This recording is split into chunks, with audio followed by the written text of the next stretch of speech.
My favorite games of 2021, Good Games by Vinny Vinesauce, Esquire. Hello, this has become a bit of a tradition, and I didn't want to break it this year. I have a list of games that I really like, and some games that, you know, were okay. Keep in mind, I didn't play every games. I played many, but not all. There are games like Forza Horizon and Deathloop and other games that loop that I have not played that all seem to be scooping up various Game of the Year awards. And so I can only tell you about the games I have played. I don't have a PS5, so that limits some of my game selection. And I'm also, you know, only one person, so it's kind of hard to play everything. But I'll do my best to talk about the games that I did like and I did play. And if I'm missing something that you liked, chances are I didn't play it. Metroid Dread. Now, is this in any particular order? Not too much. However, this one was my favorite. So, let's say these first couple were my favorites. And, you know, I played all of Metroid Dread. I streamed some of it. And really, what can I say that I haven't? But I will say, it was fucking great. It was the Metroid game I wanted. It was the Metroid game I didn't know I wanted at the same time. And yet, it did pretty much everything right. It followed up Metroid Fusion in a satisfying way. The story was minimal, but it worked. Samus was, I think, pretty pitch perfect in this game, which was desperately needed after Other M. The exploration was good. The controls were, I think, the best Metroid's ever been. And it just kind of blew me away. The only thing, you know, musically, there was a couple things that really didn't stick in my head that weren't amazing. There was some repetition in the environments. But I thought the boss fights were great. The moment-to-moment gameplay was great. The upgrades, old and new, were handled really well. Mercury Steam did a really good job figuring out what didn't work with Samus Returns and getting it right this time. To me, this is a top 3 Switch game. And I'm so happy it happened. And I hope that other people enjoyed it as much as I did. So, yeah, Metroid Dread was my pick of the year. And looking forward to more Metroid, I hope. And also, from what I understand, this game sold pretty well. I mean, it's the Switch. And it actually got promoted. They marketed the game. Could you believe it? So yeah, this is my game of the year, personally. And I will probably do another run on hard mode at some point. Probably won't record it. But hey, Resident Evil Village, or Resident Evil 8, maybe my second favorite game of the year. This game was pretty weird. It followed a lot of Resident Evil 4's precedent, and it did some bizarre shit with it, and it kind of all tied together pretty nicely. Granted, the Lady D areas were my favorite, and then the 2 areas in between that and Nick Cage were a little bit shorter, slightly weaker, but to me, they, you know, maybe they don't have the same replayability as maybe some other parts of the game and other Resident Evil games, but they still had that great Resident Evil atmosphere, puzzle solving, and it was good to go through it for the first time and see some surprises, we'll say. Yes, some surprises. The, you know, shooting was pretty good. The weapon upgrading through the character, the Duke, the characters were fantastic. But the weapon upgrading was good, and all the little interactions with the characters really worked for me. Some of the stuff with Chris was a little weird, but I thought it paid off. I mean, I'm sure people have their complaints about the story in some way or another if you're like diehard Resident Evil fans, and I am, and I do think Resident Evil 2 Remake was better, and I like 4 better overall. But this was a solid addition to the series, and I think just how strange they got, and yet how it still worked. I think this was a fantastic game, and I hope the DLC is good, because I will play it. Keep in mind, I'm still playing Outer Wilds Echoes of the Eye, but I really, really like it. It's the perfect follow-up. It almost feels like a sequel in some ways, but it's the perfect addition to Outer Wilds. And it retains the sense of discovery and the enormity of the universe and all that fun philosophical crap. It really works. It doesn't feel like a tacked on DLC. It feels like it's always been there. And that's a hard trick to do for DLC, especially for a game like this. And to follow up for me, what became one of my favorite games, and to do it successfully, that's a hell of a parlor trick. So yeah, I had to make note of this, even if I'm not quite done with it. Okay, this is better. That music was just too crazy. So yeah, I had to make note of it because it's just really cool. I think I'm almost done with it. As at the time of this recording, I'm like maybe one video away from finishing it. Maybe. So, maybe it'll be even better when I do. Halo Infinite was a huge success in regards to the gameplay. There was the Battle Pass fiasco shit. There was the campaign that launched later without co-op. You know, still doesn't have co-op. I haven't finished the campaign. I'm working through it. But I spent enough time with it to know that I'm enjoying the fuck out of it. Even if it is a little bit more bare bones of an open world game than some would like, it's just so fun to play. It really does feel like, you know, a good evolution. Combat evolved. That and the multiplayer is great. They finally fixed the playlists. The weapons feel like really... well, they don't really always feel unique, not all of them, but they feel good to use. And there's a lot of them. And the, like, kind of different game modes, except Oddball, all really work for me. So, I'm gonna say Halo Infinite was my favorite shooter of the year. And I only played Battlefield's beta, and I played some of Call of Duty. I got into it because that's just what happens. But it was the same shit as every other year. This Halo feels like Halo.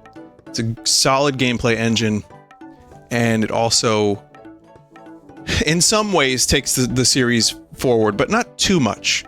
Not enough that people are, like, pissed. Myself included. It feels like Halo. So, smart sequel, fun, looking forward to playing more of it.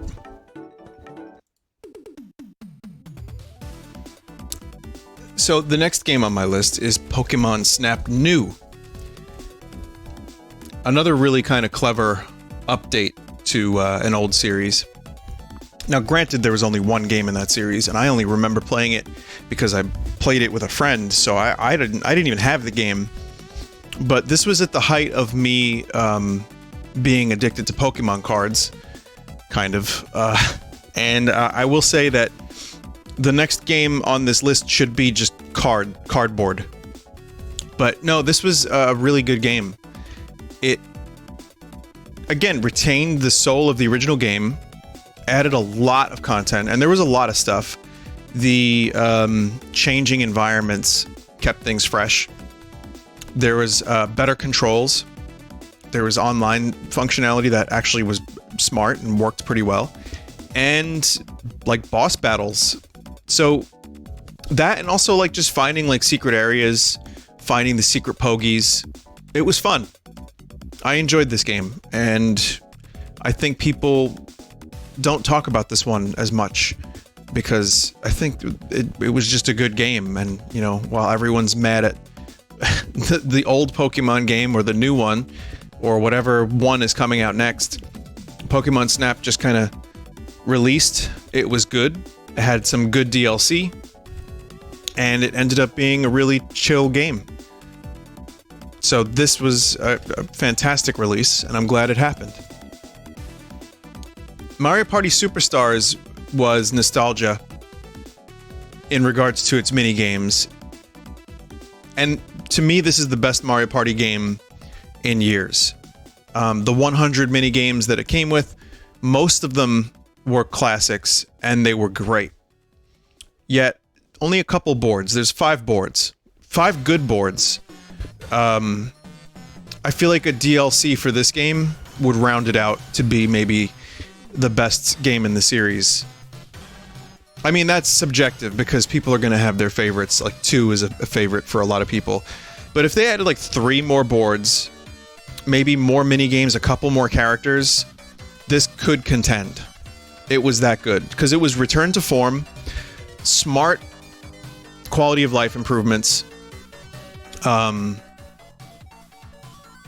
and you know, the same amount of bullshit that Mario Party usually provides. The only thing is that the economy of this game gets kind of fucked because everyone's buying golden pipes.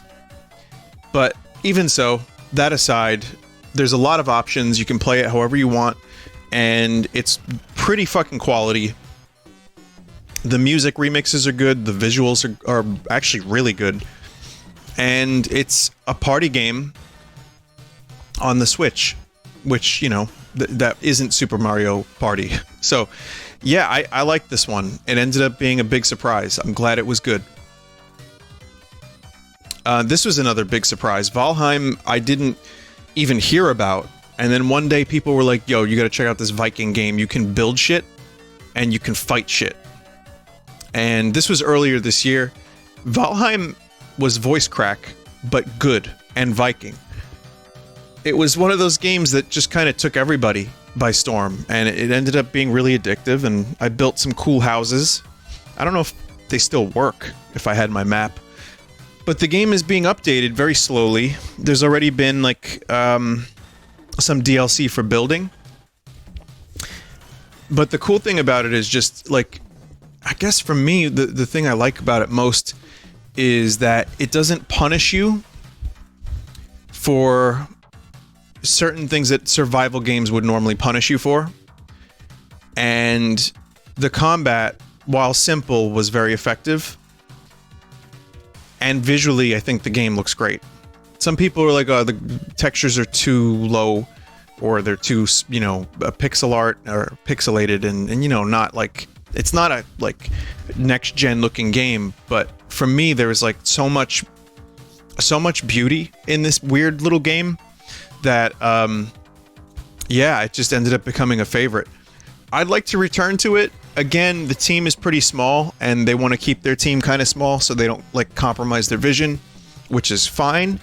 But Valheim was a huge surprise. Ended up loving it, and I will play more of it in the future.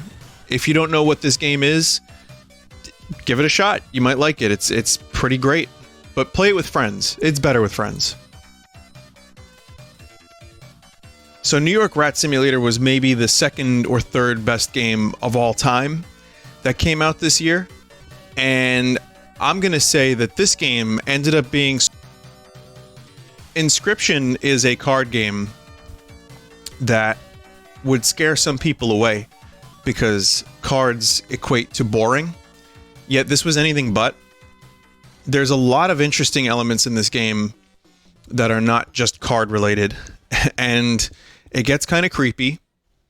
And it gets real weird with its narrative. And yet, the card gameplay, especially in Act 1, is really solid. Granted, there's some balancing issues, but it really works for the type of game it is. Then you get to Act 2, which I thought was really good too in its own way. And yet, it tells a different story there. It kind of goes in a different direction.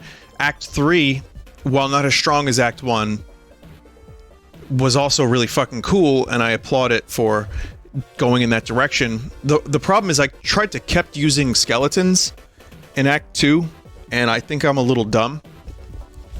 But I had fun playing the game and learning it.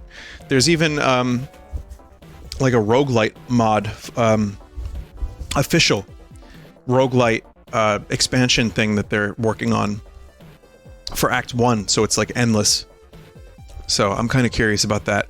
But as an experience from start to finish, because of its like fourth wall breaking stuff, because of its gameplay, because of its creepiness, and also being able to step away from the card table. Inscryption was fantastic. I saw this on a number of best games of the year lists, which this developer definitely deserves recognition. I wouldn't call this the best game of the year, but I'm very, very happy with it, and it was fantastic. I don't think WarioWare is spelled separately. Let me check. It's not. And also I'm missing the TM, and I'm missing the exclamation mark.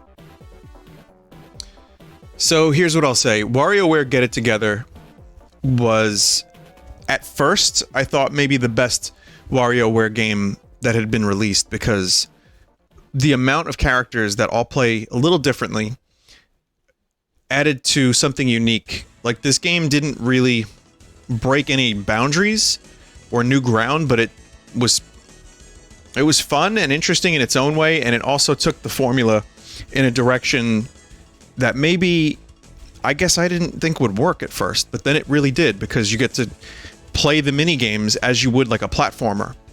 So I didn't expect that to be as good as it was, and then you could choose each character accordingly, and it changed the challenge. So really, really fucking cool concept. Problem is, and this is gonna sound a little hypocritical of me, but the game was too short. Now hear me out. Every WarioWare game is short. And I didn't play this game's multiplayer, so I'm already lacking some of the knowledge required to say that. However, previous WarioWare games would voice crack their way. You would unlock all kinds of stuff. You would unlock like toys, you'd unlock gadgets, sometimes mini games. This game, you would just level up your characters and unlock costumes. And that's cool for a little while, but I didn't have enough motivation to want to continue doing that. So to me, this game was like a really cool, solid 6-hour game. And I do think that with multiplayer and people who are like into, you know, perfection and speedrunning will get a lot out of this. Again, a really, really solid entry into the series. And even though I didn't play the multiplayer, I'm going to say that I enjoyed it as much, if not more, than most other WarioWare games while it lasted. However, I just didn't find the motivation to play more of it. So, still worth noting. Monster Hunter Rise came out earlier this year, and I didn't get a chance to play as much of it as I would have liked, but I still ended up putting, you know, dozens of hours into it. It's coming to PC soon. There's really not much to say about Monster Hunter Rise if you've played other Monster Hunter games, because it's still that core concept. The new additions are great. The quality of life stuff is great. The dogs are cool, and being able to like speed around the map with dog is fantastic. New monsters are good, environments are good. So I'm probably going to pick up the PC version and play more, but I basically played through most of the base content, and then, you know, when I started hitting like extra rank, like plus rank, G rank, not G rank, you know, high rank. I can't believe I can't remember this. But it was more fun because the monsters were tougher, but also you need to have your shit together. So the other problem I have with Monster Hunter is that most people out-level me very quickly because I play less and people play a lot. So that kind of sucks, but that's Monster Hunter. Another solid entry into the series, a great addition to the Switch library, and it looked great for the Switch too, like surprisingly good. And yeah, I'm going to probably play it again on PC with its DLC, hopefully. So that's, I think, 10 games that I would spotlight as being some of my favorites of the year. But we also have honorable mentions. Here's some other really good games. So, The Ascent. This was like... I played a bunch of it. You can see videos. I never finished it, though, because I started losing a little interest as it was going on, but the gameplay was really fun. It was like an isometric 3D, beautiful looking, like cyberpunk-esque shooter. And it was like a twin stick shooter. Pretty good level system, good weapon system, some quality of life issues that I think were addressed, but also good co-op. So yeah, The Ascent was a game that I didn't expect, and people were like talking about it, and it ended up being pretty great. So I'd recommend it. Mario 3D World and Bowser's Fury. So 3D World was improved with quality of life and speed upgrades. So the core gameplay was faster, which is it needed, and it was pretty damn great, truthfully. Playing 3D World again was like kind of eye-opening because it ended up being even better this time around. So that's the core game. Already solid. But then Bowser's Fury was like maybe 6 to 8, well, maybe like, yeah, about 6 hours or so, a little over 6 hours, of some of the most interesting open world exploration / platforming, mostly platforming, that Nintendo has released. It was halfway between 3D World and like Mario Odyssey, and like kind of you had the Plessie to like swim around on to take you from place to place, and then you would find things like shines, cat shines they were called. And it was really good. It was, I think, a nice version of that formula. I could almost see that working in a full game with, let's say, 4 separate big worlds like that. And then one final world to tie it all together. And then, you have one big Mario game like that. That could be really cool. It was a neat experiment. The big Bowser stuff was cool, even if it did get a little old after a while. But for an addition... Oh, I put Bauer. Oh well. He's not the president of Nintendo, at least. For an addition to a game that already came out... That's 3 voice cracks tonight. I'm keeping track. I'm keeping count. For an addition to a game that Nintendo usually just says, here's $60, you're going to pay us, and we'll give you the game that you bought already. So having this as an addition was nice. Loop Hero is a game that I liked, but didn't like enough to continue playing after a certain point. But the concept was so fucking interesting, and the first couple times I played it were amazing. I mean, some people love this game way more than I do, and I still think it's a solid game. I thought the music and art and all that stuff was a charming throwback, but the fact that it was almost an idle game and more of like a builder was really cool. So, yeah, Loop Hero, it's decent. I liked it. Mario Golf was kind of contentious. It was a little disappointing in some ways. Again, it has a lot more content now. There's been a lot of course releases for free, and I might check them out one day. But the core gameplay was fun, even if some of the changes to the golf mechanics were a little baffling. I got used to it, and I ended up enjoying it. The story mode was very bare bones, and while it was decent at times, I kind of just wanted to finish it. Just like let it be done kind of thing. But that said, some of the courses were really fun. The golf is good. And, gotta be honest, the speed golf, we don't need to do that in the future. It really didn't add a whole lot to the game. I think letting every golfer take turns at the same time is a great idea, but the speed golf stuff, not really for me. However, as a Mario Golf game, if you play it just as Mario Golf, and like play some courses, multiplayer or otherwise, it's good. Super Monkey Ball Banana Mania was actually something that, even though I got sick of it, it's nice that it exists. It's a good Monkey Ball game in 2021, and it's a remake of good Monkey Ball content. Some of the controls were a little wonky-ish. It was a little different, so I had to get used to it. But once I did, it worked pretty well. And some of the mini games sadly got pulped, which is a shame because they were, some of them were my favorites, like Monkey Target. But Otherwise, a solid addition to the series. If Sega wants to continue the series, this is a good starting off point. It's a good launching point. They could do some new Monkey Ball now if they want. I don't know. But it was good. I have, like I said, I played through the Monkey Ball 2 levels so many times that I just started getting kind of sick of them. But all the levels I hadn't played before were pretty cool to go through. Axiom Verge 2. Well, I played it. I beat it. So all that content is online. But, you know, it was a mixed bag of Metroidvania for me. What I can say is it had some great exploration, and some of the music was really weird and cool, and maybe even some of the story got kind of interesting at times, even if I didn't understand what was happening other times. And some of the powers were really cool too, but the combat was just optional boss fights. No, didn't work for me. And, you know, just some of the other power-ups, I was like, yeah, like, I get it. It's mostly an exploration-based Metroidvania.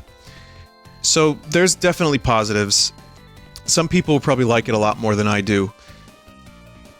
It scratched the exploration itch, but I think it's a step back from Axiom Verge 1. So I think going forward, if an Axiom Verge 3 is to exist, maybe take some cues from the first game, mix it with the second game, and I think you'd have a real success. Ghosts and Goblins Resurrection, I'm putting it on this list because I played it this year. What a nightmare that was. And yet it retained the Ghosts and Goblins feel.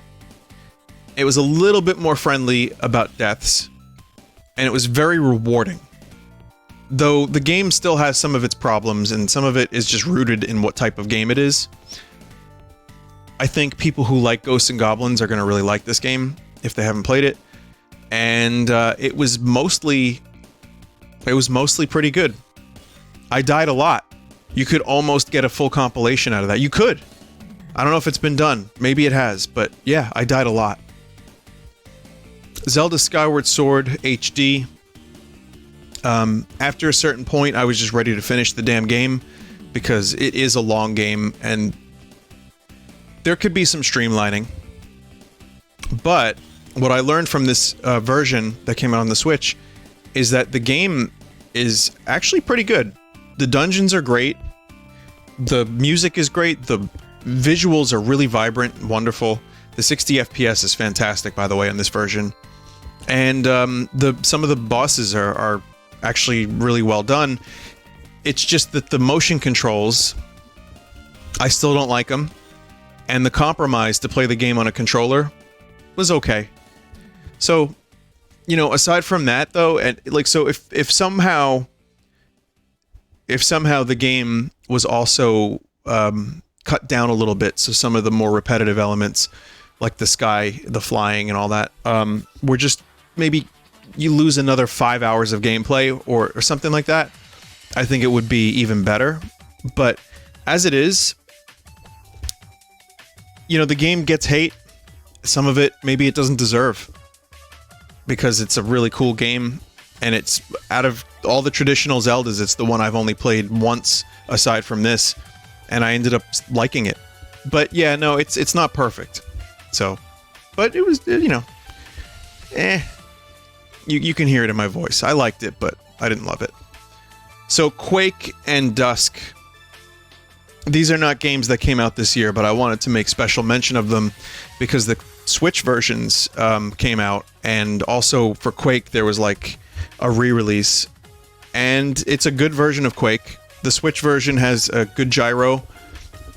Dusk maybe even better gyro, but the games run really well on the Switch. They're both similar to each other. Quake is obviously a classic first-person shooter, and the version with the new levels on the Switch, the new release, is really good. Dusk is its own game in the spirit of Quake, but it's so fucking good and it's so fun. The weapons are fantastic. The levels are good. They're two shooters that are perfect on the Switch. So if you're looking for good first-person shooters like classic style, you can't go wrong with Quake or Dusk. Splitgate is another game that came out that I had no idea about, and yet everyone just started raving about it. So I tried it, and it was good. It's very Halo meets Portal. That's what it is, actually, entirely. And even though Halo Infinite's out now, and I'm going to be playing that instead, for a little while there, Splitgate had me a little addicted. It's a cool game, and it's made by just fans of shooters like Halo and, you know, not Portal. Portal's not a shooter, but it's literally Halo with portals, and it was fun. Will I continue to enjoy? I don't know, maybe not, but it was good for a little while. And finally, I'm going to include the Eternal Cylinder. I had a little episode with this game at the time of this recording. Just yesterday, I played it, and I found out I had 3 more hours left, where it felt to me like the game was over. I don't have fun playing Eternal Cylinder, and it's very samey, but the concept of the game is so bizarre, it's so wacky, I had to make note of it. I said I wouldn't finish it because I was just pissed.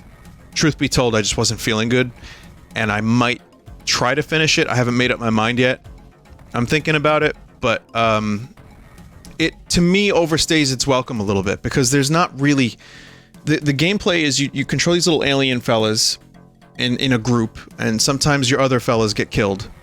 And you can evolve them by eating weird food as a cylinder tries to flatten everything in the land. The gameplay itself is not great. The Trebum control kind of stiff. It's fine, but you're not really doing anything like fun. You're just running from the cylinder from tower to tower and discovering things and exploring. What's great about this game, though, is the visuals. The models are so fucking weird. The world itself looks amazing. The story is bizarre as well, and conceptually it's just like a big swing of a concept. And truthfully, I don't think it fully works for as long as the game wants to be. But for the first couple hours I played this, I was just in awe. So I think this is a cool game. It's one of those things that I would watch someone else play it instead, but since I'm the one playing it for other people, I almost feel like obligated to finish it, which has made me kind of resent it a little bit more. It sucks. The feeling sucks. The game doesn't suck. It's just not fun, like I said. But who knows? We'll see. Maybe I'll finish it. Still, I had to make note of it. So I think that's it. That's my whole list.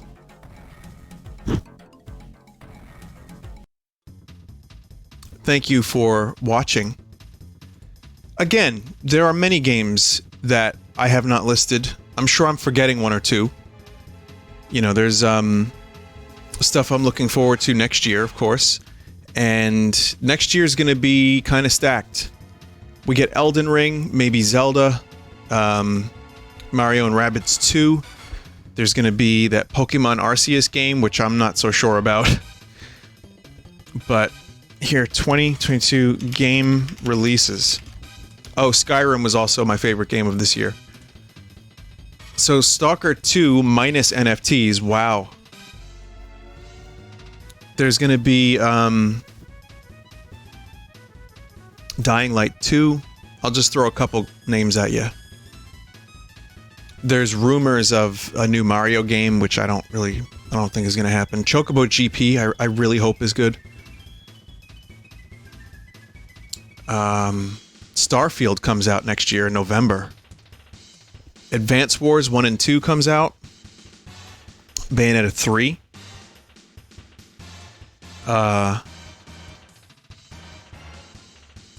Cyberpunk 2077 for the PlayStation 5 and Xbox Series X and S. Wow. There will also be the Evil Dead game, which I don't really know how I feel about that. Maybe. Dune Spice Wars. Just a couple things. Kirby and the Forgotten Land. I really hope that comes out. Lego Star Wars The Skywalker Saga I'm actually interested in.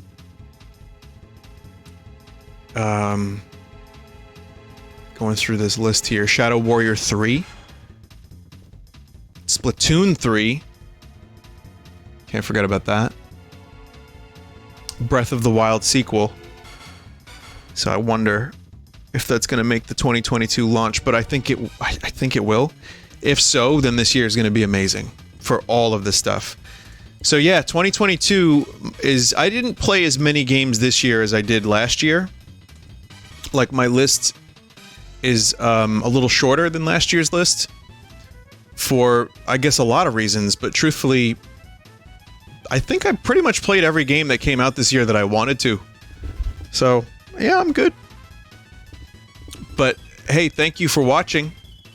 Thank you for helping me keep this tradition alive of just talking about stuff I like. And, some solid games. And I have more of these games to play as well. So take care. And, you know what? I'm gonna do the tuber thing. I'm gonna do it. What games did you like the best this year? Give me your top 3 in the comments. And I'll take a look. Maybe, maybe we have some overlap. Maybe we don't. Maybe Deathloop is the greatest game ever created. I don't know. Anyway, until 2022, this has been another year. Oh boy, has it been another year. Oh boy, has it been another year. Oh boy, has it been another year. Weirdly enough, this year was mostly Cyberpunk 2077 too. I want you to think about that for a second. All the Shrimp Lady shenanigans and the bulk of my Cyberpunk streams were 2021. Oh boy, has it been a year. Goodbye.